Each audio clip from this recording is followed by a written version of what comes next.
বজ্রপাতে পৃথিবীতে প্রতি বছর প্রায় ২০ থেকে ২৫ হাজার মানুষ নিহত হয়।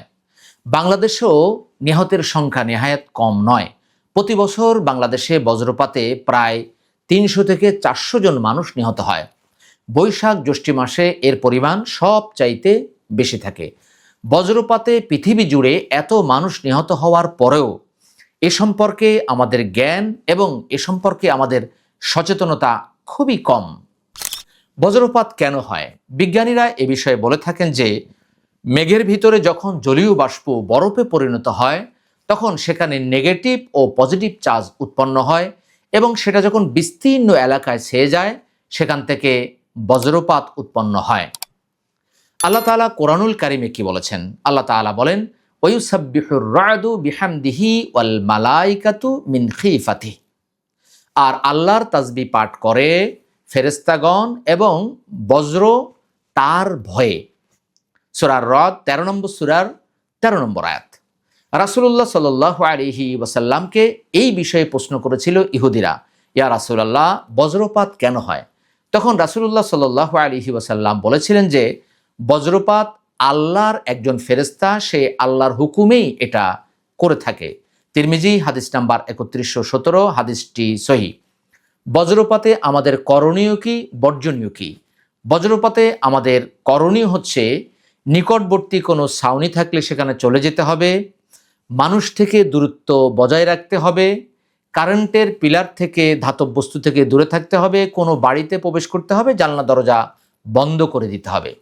বর্জনীয় বিষয় হচ্ছে পানি থেকে দূরে থাকতে হবে, গাছপালা থেকে, উঁচু গাছপালা থেকে দূরে থাকতে হবে, কাছে কোনো ধাতব বস্তু রাখা যাবে না, মোবাইল ফোন থাকলে দূরে রাখতে হবে এবং আমাদেরকে হাঁটু গেড়ে আঙুলের উপর ভর দিয়ে, অর্থাৎ পায়ের আঙুলের উপর ভর দিয়ে নিচু হয়ে বসে যেতে হবে।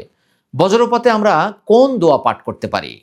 আল্লাহ তাআলা কোরআনুল কারিমে ২১ নম্বর সূরা আল আম্বিয়ার ৮৭ নম্বর আয়াতে তিনি ইউনুস আলাইহিস সালামকে বিপদ থেকে উদ্ধারের যে দোয়া শিক্ষা দিয়েছিলেন সেই ব্যাপারে তিনি বলেন, লা ইলাহা ইল্লা আনতা সুবহানাকা ইন্নী কুনতু মিনাজ জালিমিন।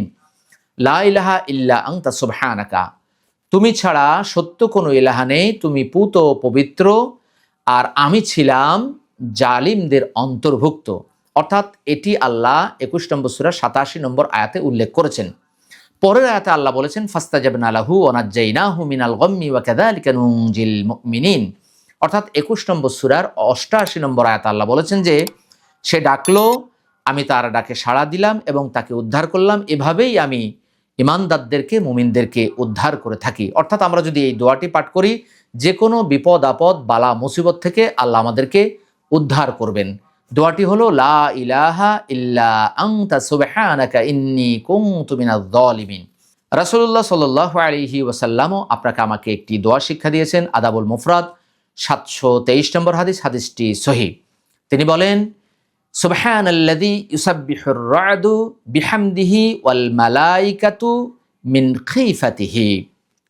পবিত্রতা সেই আল্লাহ সুবহানাহু ওয়া তাআলার, যার প্রশংসা করে ফেরেশতারা এবং বজ্রপাত তার ভয়ে।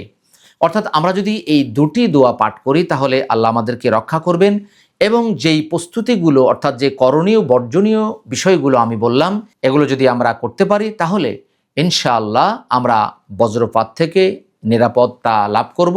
আল্লাহ তাআলা আমাদের প্রত্যেককে এই বজ্রপাত থেকে হেফাজত করুন। কুরআন সুন্নাহ ফাউন্ডেশন, কুরআন সুন্নাহ ফাউন্ডেশন।